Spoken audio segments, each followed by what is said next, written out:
నిజాయితీగా పనిచేస్తే ఎవరికీ భయపడాల్సిన పని లేదు. నాకు బెదిరింపు కాల్స్ వచ్చాయి. నాది భయపడే క్యారెక్టర్ కాదు. నిజాయితీ నిబద్ధతగా చేశారు. ఆర్డీఓ చంద్రముని లాంటి అధికారి వద్ద నేను పనిచేసినందుకు గర్వపడుతున్నానని అన్నారు. నా పక్షం న్యాయపరమైన పక్షం కుదిరి పెద్ద చెరువుల అక్రమ కట్టడాన్ని కూల్చినా అది న్యాయస్థానం ఉత్తర్వుల మేరకే అని అది చేశామన్నారు. నా వెనుక ఎవరూ రాజకీయ నాయకులు లేరు. నేను కేవలం కార్యాలయం అభివృద్ధి కోసమే పనిచేశాను.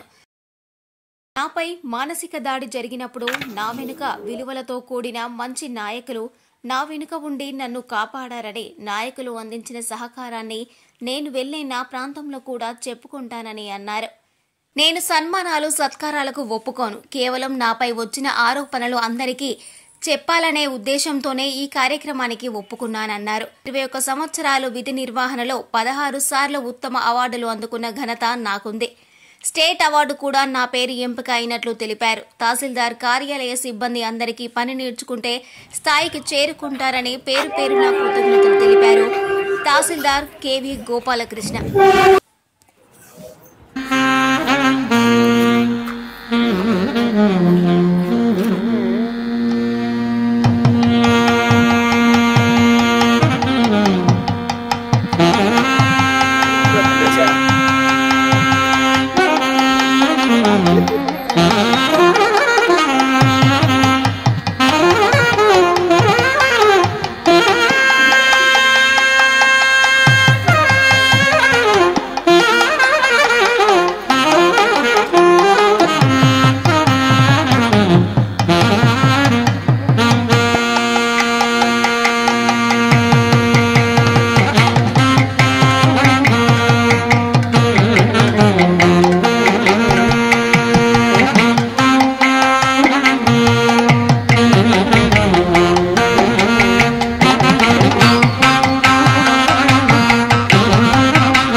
నేను గుంటూరు జిల్లా వాడిని. నా పేరు గోపాలకృష్ణ. మీరు ఆల్రెడీ చాలాసార్లు చెప్పేశారు నా పేరుని. నేను అనుకోకుండా ఎలక్షన్స్లో భాగంగా 5 మినిట్స్ తీసుకుంటాను సార్. ఎలక్షన్లో భాగంగా నన్ను తిరుపతి జిల్లా అలాట్ చేశారంటే చాలా వరి అయిపోయా. 21 ఏళ్ల ఉద్యోగ జీవితంలో ఫస్ట్ టైం మా సొంత ప్రాంతాన్ని దాటి బయటికి రావాలి అనేది నా మనసుకి ఎందుకు రుచి అంటే, ఓరే నాయన ఏమి కాదురా బాబు, ఈ ప్రశాంతంగా ఉండండి అని చెప్పాము వాళ్ళకి. నా టీమ్మేట్స్, నా ఫ్రెండ్ సర్కిల్లో ఉన్న వాళ్ళు లీగల్ రికోర్స్కు పోదాం సార్, మిమ్మల్ని డైరెక్ట్గా పేరుతో అసాసినేట్ చేస్తే మనం డైరెక్ట్గా కోర్టులోకి పోదాం అని అన్నారు. నో, అంత అవసరం లేదయా, అంత అవసరమే లేదు. వాళ్ళ విఘ్నతకు వదిలేయటమే. ఎవరైతే చెడుగా మాట్లాడుతున్నారో వాళ్ళకి తెలుసు కదా. వాళ్ళేంటి ఇప్పుడు నువ్వు చేసేదంతా నామే చెబితేట, నువ్వేమైతే చేస్తున్నావు పొద్దున్న లేస్తే అది నామే చెబితేట్లాగా నాకు కుదరదు కదా. నేనేమి పెద్ద విషయాలు, దానికి ఎవిడెన్స్ పెట్టండి, ఎవిడెన్స్ పెట్టండి, రోడ్డు మీద ఎవిడెన్స్ ఉంటే రెడీ.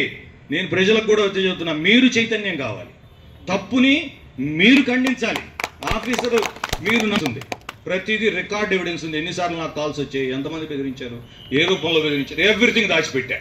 ఎందుకంటే I know one day will come, ఖచ్చితంగా ఆ రోజు వస్తుందని నా దగ్గర ప్రతిదీ రికార్డెడ్గానే ఉంటుంది.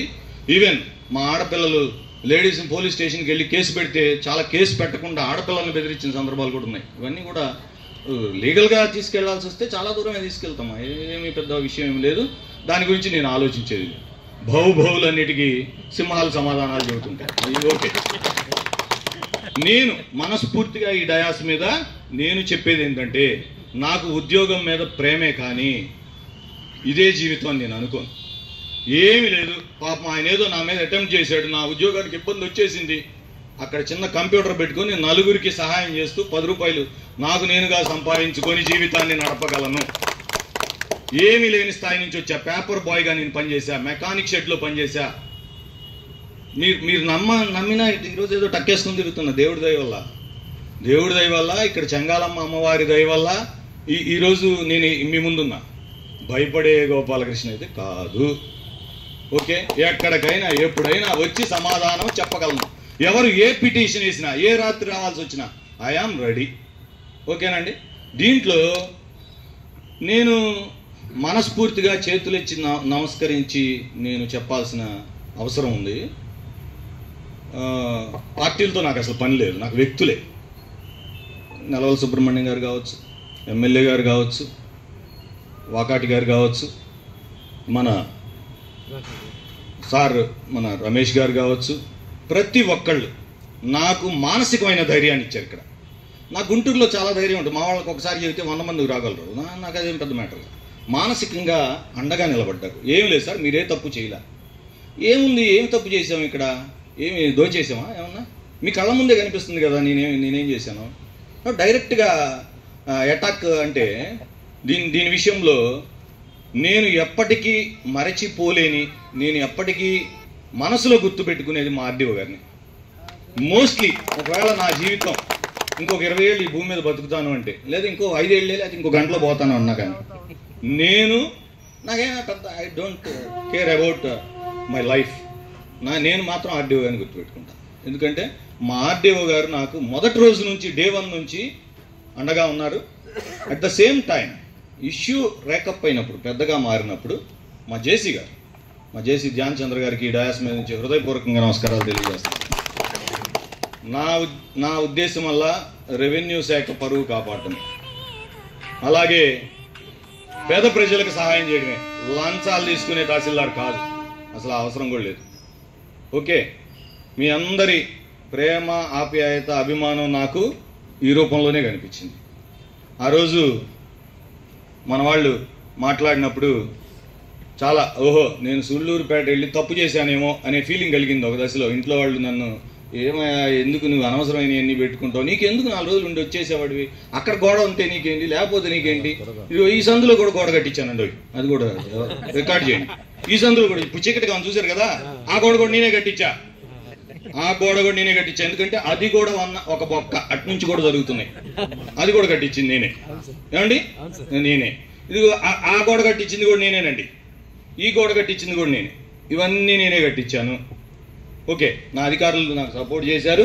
ఇక్కడ అసాంఘిక కార్యకలాపాలు జరుగుతున్నాయని రికార్డెడ్గా ఉంది నా దగ్గర రాతపూర్వకంగా ఉంది.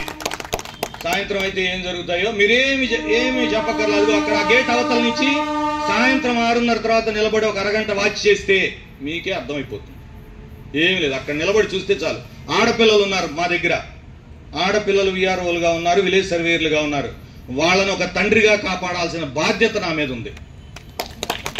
ఒక తండ్రిగా కాపాడాలి నేను, ఉద్యోగిగా కాదు. ఎందుకంటే నేను ఇద్దరు ఆడపిల్లల తండ్రిని, నాకు తెలుసు మా ఆడపిల్లల పరిస్థితి ఎలా ఉంటుంది. అందుకని ఎలక్షన్స్లో కూడా ఏ రోజు వాళ్ళని ఆఫ్టర్ 9, 10 వాళ్ళ పని మా విఆర్ఓలు చాలా చక్కగా కష్టపడ్డారు. మీకు తెలియని విషయాలు ఉంటాయి. అంతా ఎప్పుడు కూడా ప్రపంచం నెగిటివ్ సైడ్ చూస్తూ ఉంటుంది.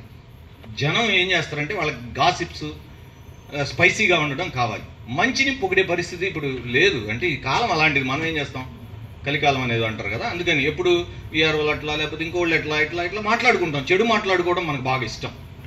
ఎందుకంటే మనం మరి హ్యూమన్ బీయింగ్స్ కదా. అట్లా నాకు చెడు చెవిలో చెప్తే నాకు ఎక్కదు అసలు. నేను మా వాళ్ళని మెల్లగా ట్యూన్ చేయడం బిగిన్ చేశాను. వాళ్ళు కూడా సక్సెస్ఫుల్గా వర్క్ చేశారు. ఎప్పుడు నేను ఏ టైంకి వాళ్ళని చాలా సందర్భాల్లో కోప్పడ్డా. చాలా సందర్భాల్లో నాకేమనిపిస్తుంది అంటే డిపార్ట్మెంట్ని ఎవరు ఎప్పుడు తప్పు పట్టకూడదు. ఇది నా తల్లి లాంటిది. మన మదర్ని ఎవరైనా ఏమనంటే అసలు రక్తం ఉడికిపోతుంది కదా. నేనైతే అదే టైప్. ఇది నా ఆఫీసు, ఇది నా టెంపుల్, అంతే, నా దేవాలయం. అందులో భాగంగానే నేను ఏ కార్యాలయంలో పనిచేసినా ఎప్పటికీ మీరు నా ట్రాక్ రికార్డు చూడొచ్చు. చాలా పత్రికల్లో కూడా వచ్చింది. సొంత డబ్బుతో సేవా కార్యక్రమాలు చేస్తున్న తహసీల్దార్ అని మీ పేపర్స్ వాళ్ళు చాలా బాగా హైలైట్ చేసేవాళ్ళు మా జిల్లాలో. నా పాత్ర ఏంటంటే వృద్ధులు, వికలాంగులు ఎక్కడుంటే వాళ్ళకి సర్వీస్ చేయడం. నేను ఎప్పుడూ కూడా పేదల తహసీల్దార్ అనిపించుకోవాలని నా కోరిక, అంతే. అధికార హోదా చూపించాలని నాకు ఎప్పుడూ కలగదు. కార్యాలయం నేను బాపట్ల చేశాను, ఆఫీస్ని మార్చేశాను. ఒకరోజు అక్కడ డిప్యూటీ స్పీకర్ గారు అడిగారు, అందరు కుర్చీ కొనుక్కోవాలంటేనే ఏదైనా హెల్ప్ చేయండి అంటారు, నువ్వేమి హెల్ప్ చేయమని అడగలేదు ఏంటి అని అడిగారు. సార్, నా గుడిని నేను బాగు చేసుకోవడానికి, నా దేవాలయాన్ని నేను బాగు చేసుకోవడానికి ఎవరిని అడుక్కొని చేయాలి సార్, నా వంతుగా నేను ఏదో చేస్తాను, ఇట్లా నేను చెప్పాను. ఎందుకంటే వాళ్ళ సేఫ్టీ సెక్యూరిటీ కోసం మాత్రమే ఇదంతా. ఈరోజు నేను వెళ్ళిపోతా, ఏం తీసుకెళ్తా, ఈ గోడను తీసుకెళ్తున్నానా లేకపోతే ఇంకేమన్నా తీసుకెళ్తున్నానా? నో. ఏ ఎలిగేషన్స్ వచ్చినా ఏం వచ్చినా ఆ టైంలో నా మానసిక ధైర్యాన్ని నింపిన నెలవల సుబ్రహ్మణ్యం గారికి ప్రత్యేకంగా, మా ఎమ్మెల్యే గారు అని చెబుతున్నా నేను, మా ఎమ్మెల్యే గారు, నేను రేపు గుంటూరు వెళ్ళిపోయేవాడిని కానీ చెబుతున్నా మా ఎమ్మెల్యే గారికి ప్రత్యేకంగా, అట్లాగే మన టౌన్ ప్రెసిడెంట్ గారికి, అందరికీ ప్రత్యేకంగా చెప్తున్నా ఈ సందర్భంగా. ఒక్కటి గుర్తుపెట్టుకోండి సార్, ఉద్యోగస్తుల్ని కాపాడండి. నీతి నిజాయితీగా పనిచేసే ఉద్యోగస్తుల్ని ఎవరు కాపాడతారండి? మీకోసం పనిచేసే ఉద్యోగస్తుల్ని మీరు కాకపోతే పబ్లిక్ చైతన్యవంతులు కావాలి. చైతన్యవంతులు అయ్యి నిజంగా నేను సిన్సియర్గా పని చేయలేదని ఇక్కడ ఎవరైనా ఒక్కళ్ళు వచ్చి నా దగ్గర లంచం తీసుకున్నాడనో లేకపోతే నన్ను ఇబ్బంది పెట్టాడనో కనుక చెబితే ఈ క్షణమే రిజైన్ చేసేస్తా జాబ్కి. ఈ క్షణమే రిజిగ్నేషన్ రెడీ. నేను వచ్చిన తర్వాత ఫిబ్రవరి 14 నేను జాయిన్ అయింది. ఈరోజు 20వ తారీఖు, 158 రోజులు అయింది ఇక్కడ నా సర్వీస్. నేను ప్రతిరోజు లెక్కేస్తా. ప్రతి వ్యక్తి నా బ్రెయిన్లోనే ఉంటాడు. సమస్య ఇందాక తమ్ముడు చెప్పాడు, ఎక్కడున్నాడు తమ్ముడు, మన్నేబుత్తరి. ఆ సమస్య కూడా నేను మనసుతో చూశా. ఒక పేద రైతు చెప్పులు లేకుండా వచ్చాడు నా దగ్గరికి, కళ్ళు మూసుకొని పెట్టేశా సంతకం. నా గురువులు ఒకటే చెప్పారు, నువ్వు మంచి ఆలోచనతో నీ సంతకం ఉంటే ఖచ్చితంగా నీకు కూడా మంచి జరుగుతుందని. ఎవరికైనా రూపాయి ఇచ్చారా, గోపాలకృష్ణకి లంచం ఇచ్చారా? కెమెరాలు ఉన్నాయండి, అది కూడా పెట్టించా. కెమెరాలు ఓపెన్గా ఉన్నాయి. కెమెరాల ముందు ఎవడేం చేయలేడు కదా. ఇప్పుడు ఇక్కడ ఏదన్నా చేయాలన్నా కెమెరా అక్కడ కూడా పెట్టించానండి. ఏదైతే జరుగుతుందన్నారో అక్కడ కూడా పెట్టించా. ఒకరోజు ఆర్డీఓ గారు మేము వచ్చేటప్పటికి ఒకటికి బాగా ఎక్కువైపోయి ఆ గేట్ ఎక్కి పైన నిలబడి డ్యాన్స్ చేస్తున్నాడు. మీరు అందరూ ఉన్నారో లేదో, మీరే విట్నెస్, నేను కాదు విట్నెస్, మీరే విట్నెస్. కనీసం నేను 14/2 జాయిన్ అయ్యేటప్పటికి 27/3 అంటే కనీసం ఒక నెల రోజుల తర్వాత ఇక్కడ అన్ని బాటిల్స్ ఒక రోజు నైట్ ఉన్నాయి, అంతా ఇంకా వేరే కూడా ఉన్నాయి. ఇక్కడ ఒక రోజు కారు పెట్టేసి నేను వెళ్తే కారు మీద గ్లాసులు కూడా ఉన్నాయి. మరి ఎవరు ఈ పనులు చేస్తున్నారా ఏంటా అనేది ఎవరిని బ్లేమ్ చేసే పరిస్థితి లేనప్పుడు ఒక తండ్రి హోదాలో ఒక తహసీల్దార్గా నేనుండి నా ఉన్నతాధికారులకు చెప్పి, సార్ ఇలా ఉంది, ఎలక్షన్ కూడా అబ్స్ట్రక్షన్ జరిగే పరిస్థితి వచ్చినప్పుడు తీసుకున్న నిర్ణయం గోడలు కట్టాలి. ఏమి గోడ కడితే ఏమవుతుంది? తప్పు జరగకుండా ఉంటుంది. తప్పు జరగకుండా చూడటమే నా బాధ్యత. నేను తప్పు చేస్తే నన్ను శిక్షించాల్సిందే ఎవరైనా సరే. నేను తప్పు చేశానో ఒప్పు చేశానో నా ఉన్నతాధికారులకు తెలుసు కాబట్టి ఏమి జరిగిందో మీకే తెలుసు. వారందరూ ఖండించారు ముక్తఖండంతో. వారికి మళ్ళీ మరొకసారి శిరస్సు ఉంచి నమస్కరిస్తున్నాను. ఇట్లాంటి మీరు అధికారులను కాపాడకపోతే మొరాలిటీ దెబ్బతింటే ఏ అధికారి వచ్చి చెయ్యాలనుకోడు. నాలాంటి వాడు అసలు రాడు. మేము ఎక్కడికైతే ఇంకో చోట చేస్తామండి ఉద్యోగం. 6 నెలలకు ఒక మండలం చేసినా కానీ నాకు 2 జిల్లాలు ఉన్నాయి. ఈ జిల్లా కాదు, జోన్ 3లో మొత్తం 3 జిల్లాలు ఉంటే ఇప్పుడు ఇక్కడ ఉంటే ఎన్ని మండలాలు ఉన్నాయండి? ఒక్కొక్క చోట సుమారు 60 మండలాలు ఉంటే నాకు 180 మండలాలు ఉన్నాయి ఈ తహసీల్దార్కి. ఇక్కడ కాస్తే ఎక్కడైనా చేస్తా ఉద్యోగం, అక్కడ కూడా ఇంతే చేస్తా, అక్కడ కూడా నీతి నిజాయితీగా చేస్తా. నేను చేబ్రోలు మండలం, మీరు ఎవరు రికార్డులు చూసుకోవచ్చు, లేకపోతే నా గురించి ఎంక్వైరీ చేసుకోవచ్చు. చేబ్రోలు మండలంలో నాకు బదిలీ అయితే రైతులు ఏడ్చారు, నన్ను పోనీయకుండా ఏడ్చారు. ఇదే డయాస్ మీద, ఇట్లాంటి డయాస్ మీద ఏడ్చారు. ఏం గొప్పగా చెప్పుకోవాలని నా ఉద్దేశం కాదు, నాకు అవసరం కూడా లేదు. లారీ పట్టుకున్నాడు, చేజింగ్లో పోయింది. నేను ఇప్పుడు ప్రతి క్షణం లారీని చేజ్ చేసేటప్పుడు కూడా ఫోటో తీసా, ఒక సింగిల్ హ్యాండ్తో డ్రైవ్ చేస్తూ ఫోటో తీసి నా ఉన్నతాధికారికి పెట్టా, లారీ చేజ్ చేస్తున్నానని. లారీని పట్టుకోగానే కార్ట్ హోల్డ్ అని కూడా పెట్టా. పట్టుకున్న తర్వాత ఎలా తీసుకురావాలి అనేది కూడా ఉన్నతాధికారుల నోటీసులో పెట్టా, రికార్డెడ్గా ఉంది నాది. నేనేమి పిచ్చిగా టకటక పోయి సినిమాలో లాగా ఏం చేయాల, ప్రీ ప్లాన్డ్. ఎవరున్నారు దీని వెనక ఏంటి మొత్తం డేటా లేకుండా ఏమి దిగలేదు. ఇప్పుడు సరే ఈరోజు వెళ్ళిపోతాను, ఎవరైనా సరే తహసీల్దార్ ఒక ఫోన్ కాల్ వచ్చి అక్కడ తప్పు జరుగుతుంది అంటే ఖచ్చితంగా పోతాడు తహసీల్దార్. పక్కన ఎవరున్నా లేకపోయినా అయ్యగారిని నిద్ర లేపి, మా డ్రైవర్ని లేకపోతే ఇంకొకరిని ఎవరినో లేపి కారు ఎక్కించుకొని వెళ్ళేటప్పుడు అది నెల్లూరు కూడా దాటి వెళ్ళిపోయింది. ఏమండి, మాకు కూడా సెన్స్ ఉంది, ఉద్యోగం చేయాలనే తపన ఉంది, మంచి చేయాలి మరి ముఖ్యంగా ప్రజలకు అనే తపన ఉంది. నాకైతే ఆలోచన వల్ల నేను ఇవన్నీ చేశాను. నేను తప్పు చేయలేదు, తప్పు చేసే తహసీల్దార్ కాదు.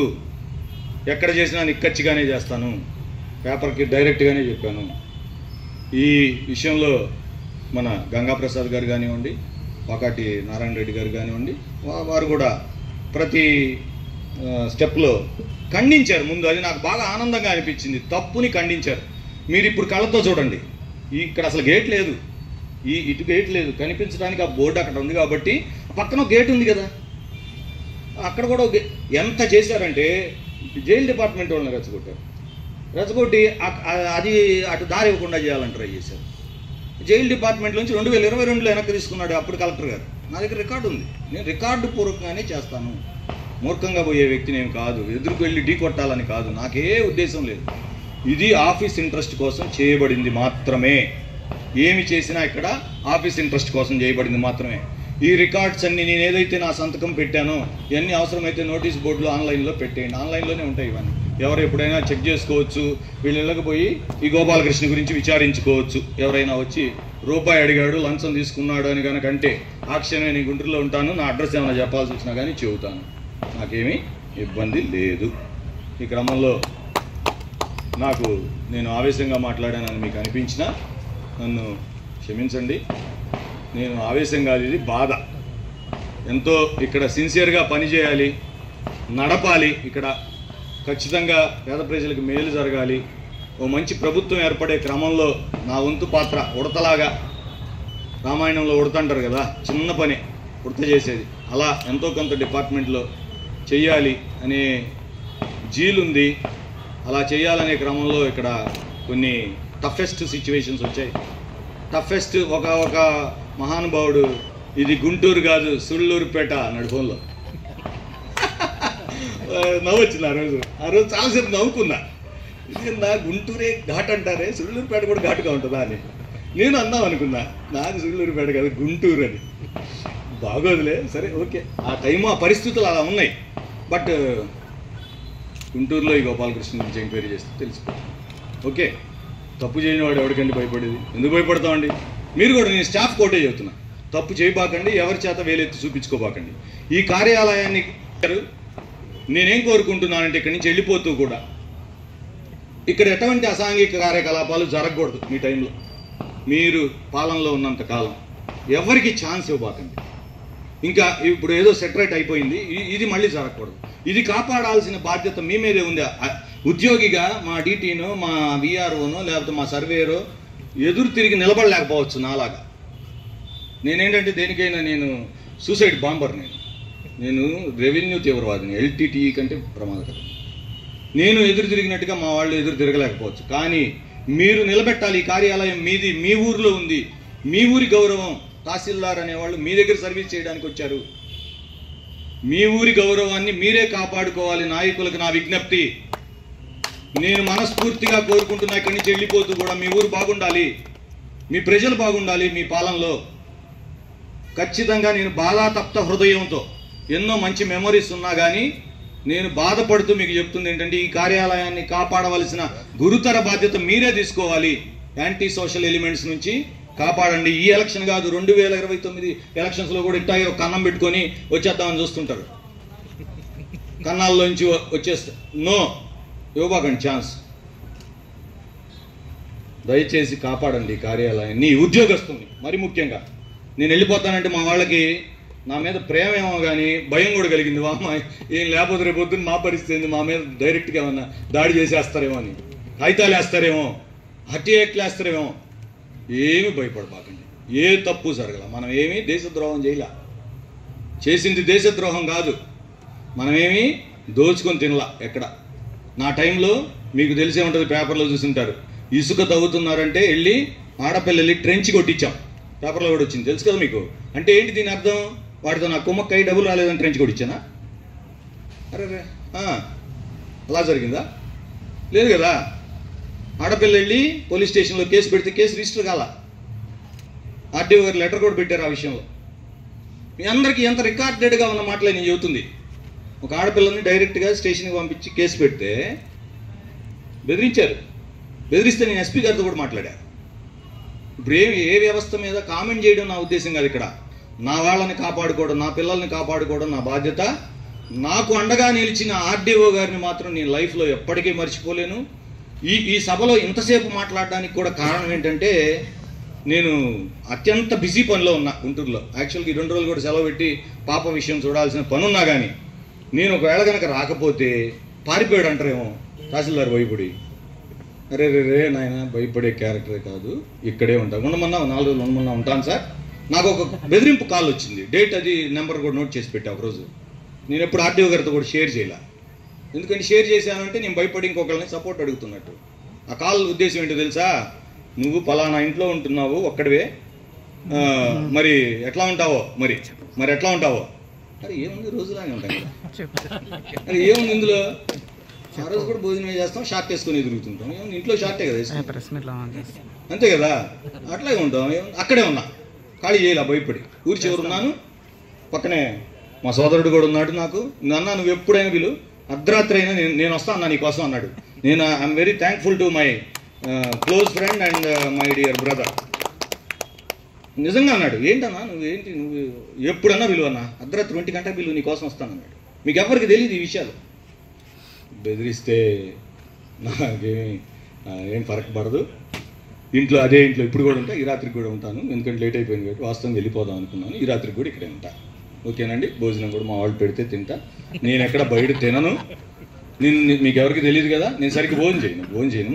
మా డీటీ నాకు బాక్స్ పంపిస్తుంటాడు, దాన్ని నేను చాలా వ్యతిరేకిస్తూ ఉంటాను. ఒకళ్ళకి రుణపడిపోతాం అన్న ఫీలింగ్.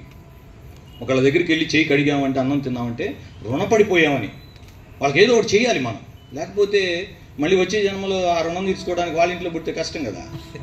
సరిగ్గా తహసీల్దార్ అప్పుడు నన్ను తిట్టాడు, కష్టం కదా. కాబట్టి నేను డీటీని కూడా చాలాసార్లు స్కోల్డ్ చేశాను, అరిచాను. హృదయపూర్వకంగా ఒక తమ్ముళ్ళలాగానే అరిచాను తప్ప వేరే ఉద్దేశం ఏం లేదు. అట్లాగే నా సిబ్బందికి కూడా నేను హృదయపూర్వకంగా ఏదన్నా ఒకవేళ నేను స్పీడ్లో అనున్నా కానీ ఒక లైక్ మీ తండ్రి అన్నాడని ఫీల్ కండి. నేను ఈ ఎంటైర్ సభలో మీ ముందు ఉంచాల్సిన అంశం ఏంటంటే, నా డ్రైవరు నా టెండరు, నేను వాళ్ళిద్దరికీ ఎక్కువ రుణపడిపోయానేమో అని నా ఫీలింగ్.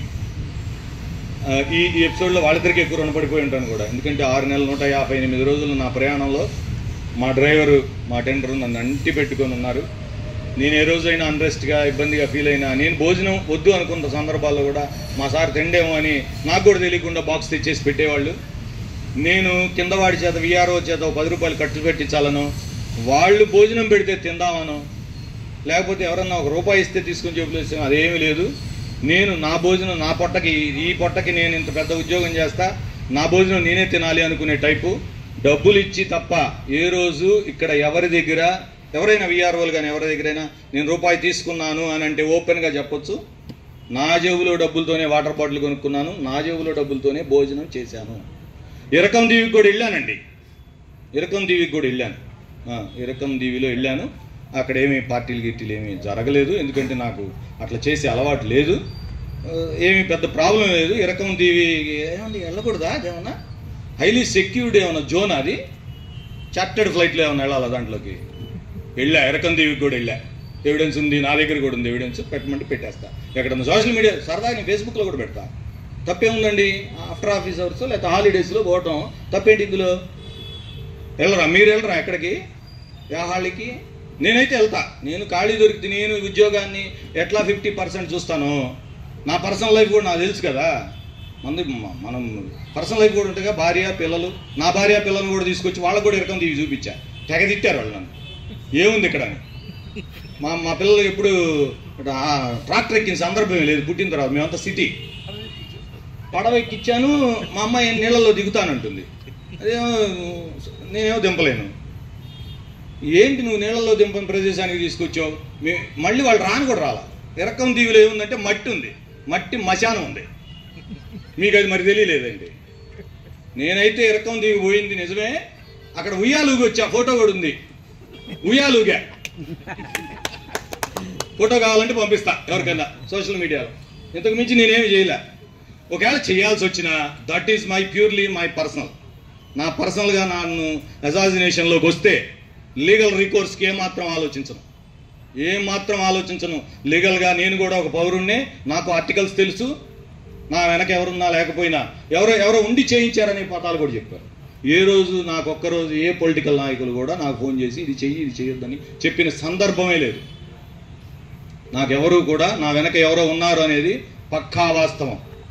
ఇది ఓన్లీ కార్యాలయం ఇంట్రెస్ట్ కోసం చేసిన పని మాత్రమే. ఈ ఒక్క మాట చెప్పడం కోసమే ఈ స్టేజ్ మీద కూర్చున్నా ఇప్పుడు దాకా.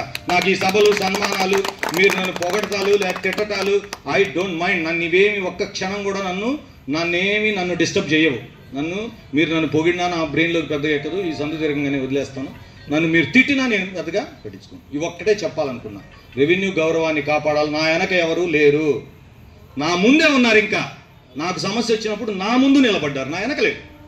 They are in front of me. నా ముందుండి నన్ను కాపాడారు, గార్డ్ చేశారు, నా గౌరవాన్ని కాపాడారు. నన్ను కాపాడారు అంటాను కూడా నేనేమన్నా. ఒక తహసీల్దార్ గౌరవాన్ని కాపాడారు. నేను మా జిల్లాలో కూడా చెబుతా, సుళ్ళూరుపేటలో ఉన్న నాయకత్వం ఒక అధికారికి కానీ ఒక ఉద్యోగికి కానీ ఒక ఏదైనా సమస్య వచ్చి మానసికమైన దాడి జరిగినప్పుడు అక్కడ మంచి నాయకులు ఉన్నారు, కాపాడతారు. మీరు కాపాడబడతారు, మీకు ఏ ఇబ్బంది జరగదు, ప్రశాంతంగా ఉండి.